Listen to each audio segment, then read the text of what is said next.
मी advocate Wajid Khan Bedkar आज जागतिक योग दिनानिमित्ताने सगळ्यांचं मनपूर्वक जो आहे तो अभिनंदन करतो आणि हा दिवस सगळ्या लोकांनी जास्तीत जास्त साजरा करावा. का करावा?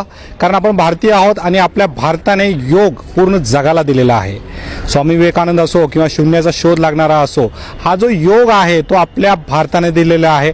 म्हणजे भारताचा योगाने साजरा न करता योग हा कायदेशीर पद्धतीने सादर करावा. त्याच्या जे काही शारीरिक फायदे आहेत, माणसाला एक चांगलं आरोग्य जर आयुष्य जगायचं असेल तर योग करायला पाहिजे. जर रोज आपण योगा केला तर आपण शारीरिकदृष्ट्या सक्षम बनू, आजारांपासून दूर राहू. त्यामुळं सगळ्या भारतीयांना मी परत विनंती करेन की हा जो योग दिवस आहे तो फक्त आजच्या दिवसापुरता मर्यादित न राहता तो वर्षभरासाठी व्हावा.